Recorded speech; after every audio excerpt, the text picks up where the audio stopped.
Hola, soy Paula Coronel, gerente corporativo de Personas y Sostenibilidad de SMU. Llevo casi 8 años en la compañía. Yo estudié Derecho. SMU es la empresa de mundo supermercado, 100% alimentación. Tenemos operaciones en Chile y en Perú. En Chile nos ubican con Unimark, Alvi, Mayorista 10, Super 10, y en Perú con Mayorsa y Maxi Ahorro. Mira, yo creo que hay mucho que uno aprende con quien está estudiando, que es como lo obvio así, que te motivan profesores, compañeros. También la gente con la cual uno le toca trabajar día a día. Yo soy como que espero harto del liderazgo, harto como personas al cual admirar, a quienes tú quieras seguir su ruta. Y han sido muy pertinentes en el mundo del negocio. Aprender del negocio, cosa que personas sea efectivamente la ruta de personas, algo que agregue valor y no seas un estorbo, una cosa que pone trabas. Y en la medida que compartes los conocimientos del negocio, las cosas van fluyendo en que aprendes del negocio, pero también con el matiz de cuidar a las personas con las cuales trabajas. Y me ha tocado a lo largo de las empresas que he estado, líderes que conviven con la buena visión estratégica del negocio y con la buena visión de respecto a cómo trabajar junto a las personas. Cuando uno trabaja con el gerente general, en cualquier división, uno tiene dos roles en este caso, a mi modo de entender. Uno en acompañar, en asesorar en el área que tú eres responsable, y en el otro en ser una esponja, en anticipar en ciertas situaciones, en anticiparte lo que necesita respectivamente el negocio. En eso yo creo que uno forma un acompañamiento, un equipo que complementa la mirada total del negocio en el cual estás inserto, que sumas y te estimula a ti personalmente, porque hablemos, por ejemplo, de nómina. Todas las empresas pagan sueldo. Ya hablemos de relaciones laborales. La mayoría, ya las que tienen sindicato, les toca negociar. O sea, ¿cuál es el desafío? El desafío es lo que es pertinente a tu negocio, con las personas que están en ese momento en tu negocio, con la gestión del cambio en ese momento y con los desafíos y los competidores que tienes, porque al final tú estás inserto en una industria que tienes que competir y salir jugando bien. Nosotros partimos hace mucho tiempo en SMU fusionando sostenibilidad con personas, principalmente con el enfoque que tenemos por sostenibilidad en SMU. ¿Cómo miramos la sostenibilidad? Como una manera de hacer gestión. No es hacer el bien como una donación, como una cosa particular, una actividad puntual, es un modelo de gestión, el cómo hacemos negocio. Y personas también tiene que ver con gestión del cambio. Sostenibilidad y personas son dos situaciones o dos ejes en los cuales requieres movilizar personas, movilizar el pensamiento, trabajar tus sesgos, trabajar tus paradigmas, moverte, aprender, y finalmente es un cambio cultural. Por eso en SMU tenemos fusionado personas y sostenibilidad y lo hemos abordado con el mismo enfoque, como otro proyecto, sostenibilidad y personas. Mira, yo creo que en personas y sostenibilidad principalmente en que la sostenibilidad no sea parte de un solo área, sino que esté radicada en un área dentro de la empresa y solo eso existe y puedas contar, sino que esté inserta dentro de tus procesos en la mirada cómo haces negocio, tanto en la operación, tanto en finanzas, tanto en personas, tanto en inmobiliaria. Cuando vas a tomar una decisión, ves cómo impactas en el medio, qué impacto tienes en la situación con las personas que estás trabajando, cómo ves la viabilidad, sostenibilidad del negocio en el largo plazo. Y en eso, todo buscando en ir mejorando año a año, en hacer una ruta que sea coherente con el grado de madurez que sea pertinente además a tu negocio. No es copiar lo que otros hicieron, es lo que es pertinente para tu negocio, para que sea sostenible en el largo plazo, que impactes bien, que tenga una buena gobernanza, que es clave. Nosotros transamos en bolsa y nos medimos sistemáticamente para ver nuestros avances y nuestras prácticas, que no sean solo declaraciones en la muralla, por decirlo de alguna manera, o en el papel, o un lavado de imagen. Yo creo que desafío a lo largo de estos 8 años, yo creo que a todo el mundo, es un tema que nos pasó a todos. Si uno piensa, nos tocó sobrevivir, digo yo, a la pandemia en una industria que teníamos que estar día a día ahí al frente y congelando todo, y previamente también a todo lo que pasó con el estallido social, que también fue una industria súper desafiada en ese momento, que nos tocó sortear dificultades día a día y generar nuestra despliegue de vivir nuestro propósito, que al final nuestro propósito es, con cercanía hacemos la vida más fácil a nuestros clientes, Y ahí, ¿cómo estabas tú al lado de los clientes en ese momento? Al lado de los clientes, al lado de tu gente, cuidando a las personas, porque estábamos hablando en 2 eventos, estábamos cuidando principalmente la calidad de vida, la salud de nuestra gente. Ahí fueron desafíos importantes que no los sorteamos indudablemente solo con área de personas o sostenibilidad. Eso fue un trabajo en equipo a lo largo de toda la compañía y los diferentes líderes en ella, pero con la misma convicción. Cuando tienes convicciones claras, valores claros, que son los valores que tiene la compañía, son mucho más fáciles las decisiones en momentos que son extremos, porque sabes qué cosas puedes transar y qué cosas no son transables, como la seguridad de tu gente, por ejemplo. Eso no es transable, en definitiva. Lo primero que nos debíamos a que las personas estuvieran bien.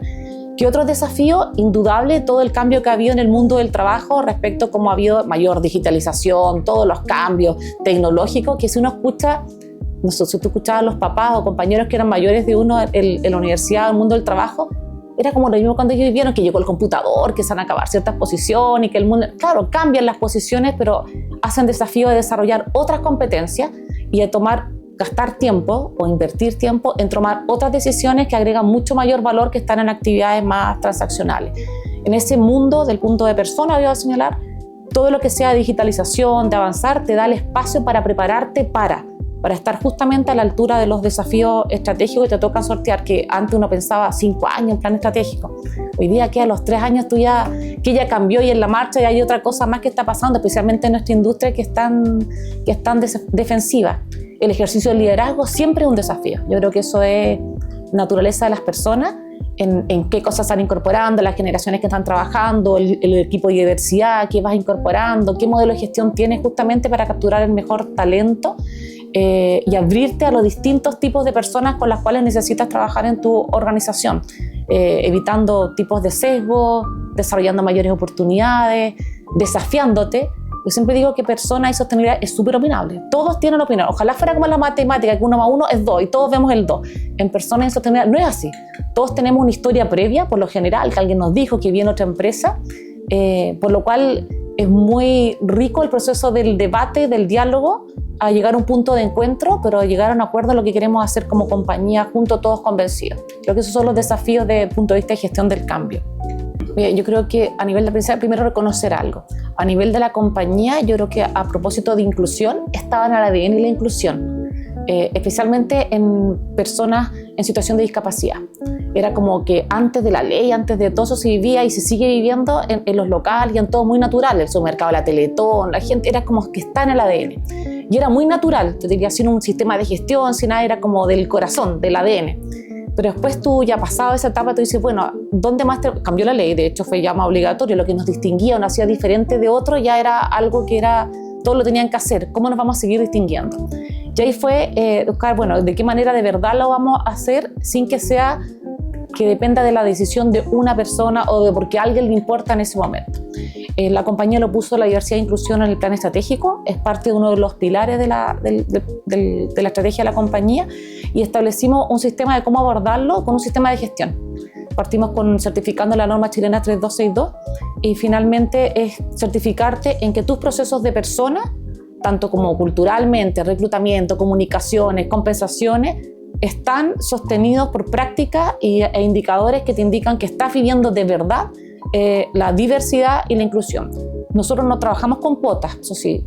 O sea, las únicas cuotas que tenemos son las legales, pero el resto va avanzando naturalmente en lo que es pertinente a tu negocio. El incorporar personas, mujeres en el mundo de tecnología, incorporar personas, mujeres en el mundo de la logística, que lo han incorporado el mundo de logística, pero va avanzando en la medida que el grado de madurez de la compañía va implementando esas medidas a lo largo, con alto compromiso de la alta dirección, o sea, el directorio que duda cabe, el gerente general que duda cabe, y en los formatos respectivos tú lo ves, su gerente general, su gerente de formato con sugerencias respectivas también.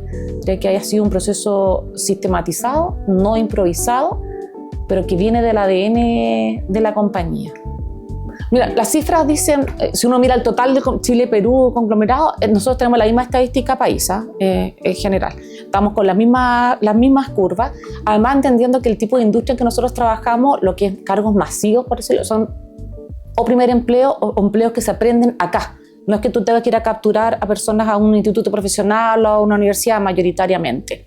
Mayoritariamente las personas son mujeres, en el mundo de servicio también no es novedad que en el mundo de servicio sean mujeres. Lo importante es cómo han ido avanzando en posiciones de liderazgo, que eso ha ido avanzando sistemáticamente. Partiendo del directorio, nosotros tenemos la única presidenta mujer de la empresa IPSA del directorio, la vicepresidenta también es mujer, el 40% de los reportes del gerente general también son mujeres en ese mundo, porque finalmente cuando analizamos los informes de diversidad y especialmente en tema de género, uno puede decir, hay por participación, que puede ser la tasa, pero a nivel de mayor responsabilidad los cargos también influye en la brecha de sueldo, cuando hablamos de la brecha salarial. Uno dice, las mujeres ganan menos, sí, mientras menos lleguen a posiciones de liderazgo, van a seguir ganando menos porque están ganando lo que para el cargo pueda estar ganando esa posición y no va a variar, en nuestro caso no varía si es mujer o hombre, es la posición del cargo.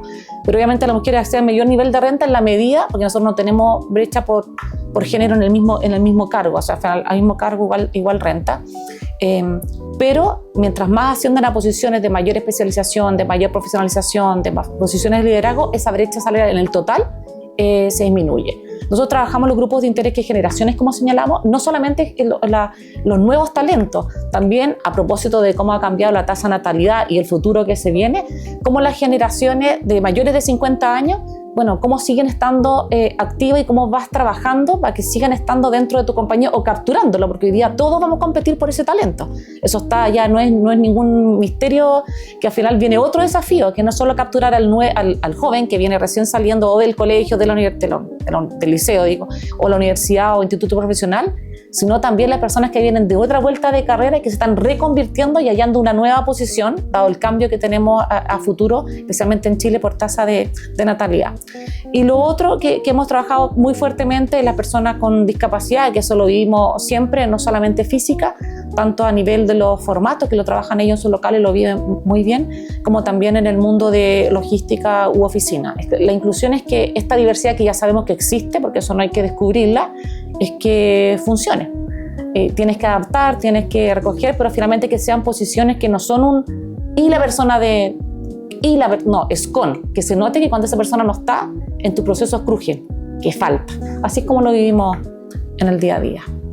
A ver, cuando uno quiere trabajar género, para decirlo en fácil, o la inclusión y la diversidad en personas con discapacidad u otro, es imposible no hablar de corresponsabilidad, porque la corresponsabilidad es un habilitador para eso. Y ahí partimos con el desafío cultural, porque cuando tú partes y planteas, oye, quiero hablar de corresponsabilidad de la empresa, que tienes que hablar, estoy hablando hace más de 5 años que empezamos a hablar de corresponsabilidad.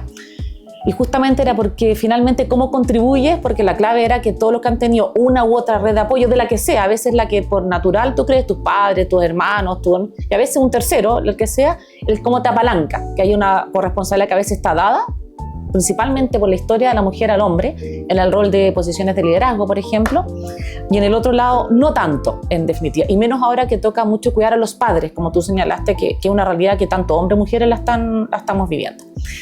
En eso fue el desafío cultural, en incorporar el concepto, hacerse autodiagnóstico, de ver uno dice estoy bien, estoy mal, de que se provoque la discusión en la casa, porque tú puedes proponer prácticas, medidas en tu compañía que apuntan a esa conciliación, pero si no va la conversación al hogar, queda ahí, queda lo que la compañía me da y en la casa queda corta. Partimos culturalmente yo diría, el 2018-19, partimos la primera vez con una guía que decía que no sea tema, finalmente que esto no sea tema, porque no tiene que ser tema, tiene que ser fluido. No que no sea tema, que nos reíamos con la presidenta del directorio porque no es importante, sino porque sea una conversación superada, que ya pasó. Entonces partimos con los temas culturales, campaña, todos los años lo hablamos, tenemos charlas, tenemos autodiagnóstico, se hacen encuestas para ver en qué medida está, pero también en cómo tú, al interior de el 70% depende de lo que uno gestione en su casa y con quienes se rodea, a quienes pide ayuda. La empresa te puede partir una parte de apoyo, pero el otro depende de otras conversaciones y de otras gestiones. Y no solamente en cargo de liderazgo, depende en todo nivel. Y hay cosas que complementan. La gestión de personas es como 360, ¿cierto? No hay una cosa. Nosotros, por ejemplo, hace rato, muchos años que acá en oficina estamos en 40 horas, ¿ya? Y eso es una medida de conciliación que aplica al 100%. Tenemos los viernes con jornada reducida. Aplica al 100%, bandas horarias ya, le aplica al 100%. Esas son medidas que te permiten compatibilizar las distintas etapas de tu vida, lo que tú puedas estar teniendo. Y en formato, Unimar, Albi, Mayorista 10, ellos te pueden contar, pero está publicado. Ellos ya hace rato partieron también con la implementación de las 40 horas. Entonces tienen locales ya en 40 horas, está asociado a la implementación también del modelo operativo, pero se puede. O sea, se ha hecho hoy día ya, entre la suma hay más de 280 locales que ya lo tienen implementadas las 40 horas. Y eso sin duda que impacta la calidad de vida y una medida de conciliación en tipos de cargos que por lo general tú crees que tienes pocos espacios para hacer medidas de conciliación. También hay un programa de cuidadores que también tú ves cómo apoya a personas que están trabajando en el local pero están a cargo de un tercero, que sin duda lo que más interfiere es el tiempo, el cambio de turno, la flexibilidad. Pero esto viene de los dos lados, porque es dar y recibir, es como somos responsables del trabajo que hacemos y mi equipo de trabajo, porque todas las medidas de conciliación se soportan también porque el equipo de trabajo te acompaña. A veces tú cambias un turno o una hora en que medida que las tareas lo tengas que estar realizando, porque a lo que nos debemos primero es a cumplir con nuestro rol en el trabajo, dentro de la empresa. Sí, yo resumiría que es un mundo cultural con medidas prácticas, modelo de gestión que está apalancado después también a la norma, pero es permanente. Siempre hay que estar revisándolo y buscando qué medidas puede seguir implementando a nivel de la empresa, pero la principal gestión es cultural. Mira, yo diría que la calidad de vida, el trabajo es parte de tu vida, pero gran parte de tus horas pasas en el trabajo y claro, yo diría que el 70% de eso depende de los líderes y los compañeros de trabajo, porque uno lo pasa bien o lo pasa mal, y a todos nos pasa, estamos hablando esto a todo nivel, cuando uno llega agradado, cuando te has motivado, que el equipo te apoyó, que te tratan bien, y ahí mucho tiene que ver con tus valores, como el respeto, porque principalmente los temas a nivel de, tú nombraste liderazgo tóxico, pero hablamos de liderazgos disfuncionales, que uno puede decir, o equipos de trabajo que tienen conflictos. Los conflictos siempre están permanentes y lo importante es cómo habilita a las personas para resolver los conflictos. No tiene que ser una taza de leche necesariamente medio oculto y no hablar los temas, es como lo hablamos con respeto y los terminamos resolviendo correctamente. Y ahí nosotros nos apalancamos principalmente, y el gran paraguas, por el mundo cultural, nuestros valores. Nuestro sello cultural es cerca, acá en SMU, y al centro está la R de respeto, una cercanía, excelencia, respeto, colaboración, agilidad. Eso es todo nuestro paraguas. Y finalmente, cuando tú ves respeto, que además nos dejó muy bien preparados para el efecto de la ley Karin, tú dices ya, ¿cómo respeto al cliente, a los equipos, a mi jefatura, a las personas con las cuales estoy trabajando? Y vas trabajando el cómo plantear. No todos estamos preparados, finalmente uno tiene todos brecha de acuerdo a qué desafíos vaya a tener, y cada día te desafían más los equipos, las personas, el trabajo, a veces en simultáneo. Piensa tú que en mundo pandemia, pues, ¿y qué más desafiado estaba en esa época trabajando día a día? Y ahí culturalmente, trabajando específicamente liderazgos también, porque ahí tienes que hacerlo con mucho más acelerado respecto a las herramientas que tengas que dar.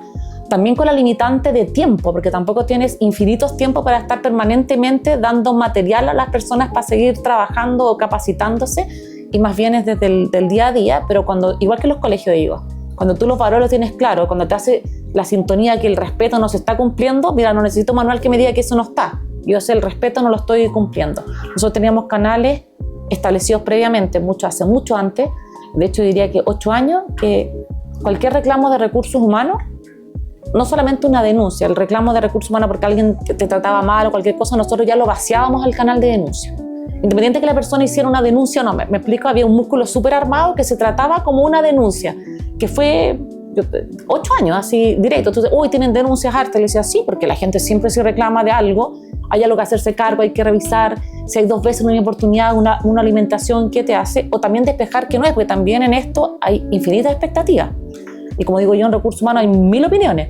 Esto está bien, esto está mal, y en la empresa anterior esto no es así, y en esta calle sí se hace, y al final tenemos que encontrar un punto de encuentro en resolver el conflicto. Hay cosas que digo yo que son pecados capitales, por decirlo, que no se toleran nunca, pero hay otras que es que no comprendiste la capacitación, que hay que volver a capacitar y hay que poner a otros de acuerdo, con seguimiento, con método, con canales, con comunicación. Yo diría que es como lo clave en este proceso. Pero no es de la noche a la mañana, te dan fruto las herramientas que estableciste mucho antes. Pueden haber desviaciones, lo importante es hacerte cargo de las desviaciones, no meterlas debajo de la alfombra. Capacitando, nosotros por ejemplo todos los años tenemos un set de cursos que se llaman cursos normativos, que son obligatorios, estoy hablando desde el gerente general, inclusive también directorio hace parte de esos mismos cursos, Y uno de esos, por ejemplo, está derechos fundamentales, respeto, acoso sexual, acoso, hace muchos años. Entonces es como un tema que tú ya tienes instalado. Lo que pasa es que vas, en la medida que resuelves eso que es tan higiénico, desde el acoso sexual, del acoso laboral, vas mejorando y desafiándote más, ya una sintonía más fina de cómo ir tratando. Pero eso lo abordamos sistemáticamente siempre. Es como el desde para trabajar con personas en SMU. Mira, yo creo que porque es mucho, ¿eh? Cuando tú miras toda la legislación que te aplica, tú dices, oh, esto es casi inabordable, pero a la medida es lo que tú ya vienes haciendo, tú lo pones con un espejo y puedes decir dónde me falta profundizar o dónde qué ya tengo y que estoy grado maduro y que tengo que seguir perfeccionando. Por lo general uno dice dejar huella. Yo te diría que lo que uno más es como dejar evidencia, porque tú tienes que rendir. Hay cosas que las hacía porque las hacía y ahora hay que demostrar que las hacía. Entonces tienes más tiempo en dejar evidencia. Pero no son, a mi juicio de valor personal, no es ninguna, lo que nos piden hoy día no es nada que vaya contra lo que ya venías haciendo, sino que más bien lo fortalece y te da una mirada de que trata de asegurar que entre todas las empresas, no solo el que lo pueda hacer o el que lo venía haciendo lo mantenga, porque efectivamente son los factores que influyen en la salud mental, en la salud física. O sea, tampoco fue una improvisación que se le ocurrió y no tiene nada que ver. Cuando uno mira lo que están revisando, es las cosas que influyen en la salud de las personas y hay que hacerlo. O sea, en definitiva no. Y si la mayoría yo creo lo venía haciendo de alguna manera más consciente, de acuerdo al tamaño de empresa o en otras más pequeñas, pero en otros te da la luz en este ejercicio. ¿Es demandante? Sí, es demandante, pero como es regla del juego para todos. Entonces finalmente en este ejercicio el que lo implemente de la manera más productiva posible, de la manera más eficiente, de la manera más pertinente a tu compañía, obviamente uno no puede estar con las personas hablándole como de 20 leyes al mismo tiempo porque nadie entiende nada. Al final es como tú lo traduces internamente, una misma acción. Hablemos, ley Carín es una, ¿cierto? Ya, derecho fundamental también es lo mismo, ya, protocolo del psicosocial también es la misma acción que tiene varias salidas y varias entradas para un mismo efecto. Asegúrate que esa la hagas bien porque impacta naturalmente una mirada 360 en distintos factores que la legislación te lo está pidiendo. En nuestro caso, por lo que te contaba, ya veníamos con mucho camino andado, entonces nos fue fácil hasta el momento la implementación o posible adecuación menor. No fue una ruptura o un gran cambio de la noche a la mañana. Y yo creo que a la mayoría de las compañías, en la medida que tocó trabajar el año pasado a todas, ley Carín, también las debe haber pillado en un mejor pie en las medidas. Obviamente uno siempre tiene un asesor que es la mutualidad y tiene que trabajar con ellos permanentemente y desafiar también a la mutualidad en lo que es pertinente, pero no veo más allá de todo lo que nos tocó, por ejemplo, con la pandemia, que eran protocolos saliendo al día, no, sí, algunas que no lo veo más distinto, yo lo veo como una oportunidad. Obviamente nos gustaría que cosas fueran más simples, pero creo que con la implementación en el tiempo se puede ir adecuando, pero creo que todos ganamos. La empresa gana, los trabajadores ganamos también, y finalmente el propósito del mismo es que la gente vuelva a su casa como llegó, que llegue bien y que esté bien. No soy una detractora de esa nueva implementación, al contrario, yo creo que sistematizan cosas que no tienen que hacerse porque somos buenas empresas con la gente, sino porque para hacer negocio hay que hacerlo de esa manera, cuidando a las personas. Mira, yo creo que ha avanzado mucho el país del punto de vista que democratizó mucho más la asistencia en salud mental. A propósito de algo que aprendimos con tecnología, que no está también a nivel de profesionales, pero yo creo que viene de mucho antes, ¿eh? Yo creo que llegar solo a trabajar la salud mental cuando ya las personas ya están en la empresa, estamos llegando un poquito tarde. Uno pensaría, en lo personal, yo creo que a la medida que logremos llegar antes a los jóvenes, en particular cuando están en la universidad, cuando están en el colegio, que ya vengan con mayor kit de herramientas preparados para los desafíos que el día a día te plantea. Son desafíos personales, desafíos laborales, el manejo de la ansiedad.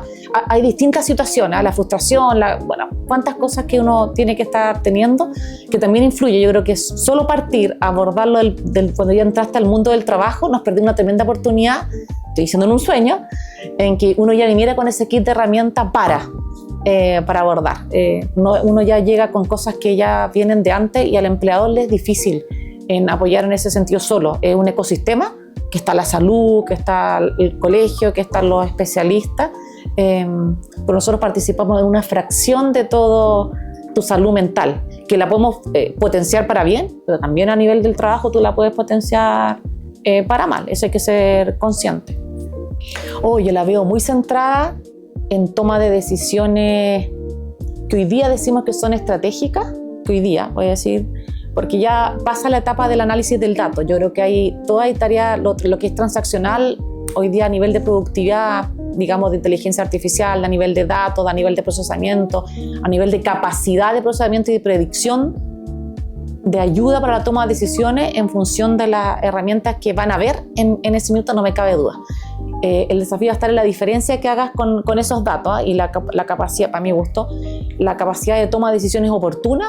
Con eso estamos llenos de datos, pero con lo que te vayan arrojando. Hay temas que creo que van a dejar de agregar mucho valor, que van a seguir siendo un commodity, pero mucho más desde el quehacer, desde que cualquiera lo puede hacer, de volumen, de data, y más centrado en un área de recursos humanos que efectivamente va a estar en una hiperestrategia, diría yo, en una toma de decisiones mucho más cercana inclusive al negocio, porque hay tareas que van a estar resueltas por procesos, por digitalización, por automatización, mira, es como parecido en el mundo de la medicina, para decir lo que no es irreal, cuando los radiólogos podrán estar viendo unos informes de los exámenes, ¿cierto? Y él certificando la última, no invirtiendo 5 horas en analizar, sino estar en los últimos 10 minutos en que sí, esto es, o le da otra mirada. Yo creo que en esa mirada vamos a estar en recursos humanos. Muy desafiado en esta mirada también de generaciones, si estamos hablando del 2050, cómo vamos a llegar, con quiénes vamos a estar trabajando.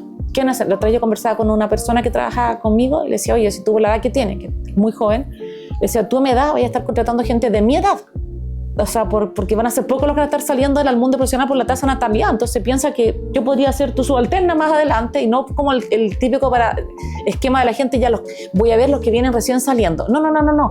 Los que ya salieron, cómo se convirtió, en qué tenía, y con toda la experiencia previa, que es muy distinto moldear como un envase que ya tiene todos los rasguños de la vida y que tiene ciertos sesgos, ciertas cosas que ya vivió, que no cree, y que está ansioso también, porque todos queremos aportar proyección de vida más larga también. O sea, no es que a los 60 me retiro, tampoco, proyección de vida más larga, con niveles de ingreso también quiero sostener y quiero ser útil en mi trabajo, pero ya vengo una historia de cambio, más los nuevos que vienen llegando, que ya vienen con el chip listo, por decirlo de alguna manera, pero no viene con el chip listo, viene con el medio chip que ya vivió y tratando de incorporarse el nuevo.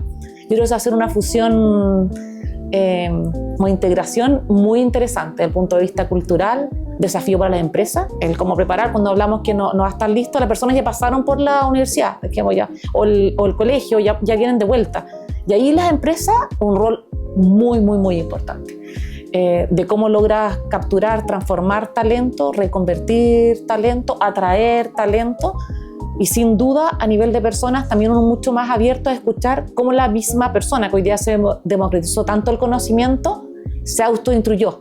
Al final este tema de esto aprendido, como el afán permanente de enriquecer, va a ser más necesario que nunca. O sea, es como, no importa, dime cómo lo has hecho, qué aprendiste, qué afán tienes, cómo vas, yo te ayudo, el cómo nos complementamos más. Yo creo que en el 2050 por ahí va a ir ojalá, por ahí va la cosa en posiciones. No le tengo tanto miedo a los trabajos que desaparecen, que es como el tema, yo creo que una conversación media superada a lo largo del tiempo. Si uno mira oficios que han desaparecido, ya la revolución industrial, eso ha pasado siempre, pero surgen nuevos. Lo importante es cómo capturar ese nuevo que surge con el mayor valor, con el mayor profesionalismo, y que te llene el propósito de vida en esa tarea que vaya a estar desarrollando, que no sea solo una tarea transaccional, sobre todo tan apoyado en tecnología, mucho. Y creo que también se va a valorar más, uno lo va viendo de a poco, en volver hacia atrás, en términos recursivos, en todo lo que es manual, lo que es técnico, en encontrar el valor del tiempo, que de repente se da por sentado, pero invertir tiempo en cosas manuales, en el valor de no a gran escala, pero el valorar mucho más también esos procesos que son, o productos, que son lejos del tema de la tecnología, que tienen un poder único de una mano.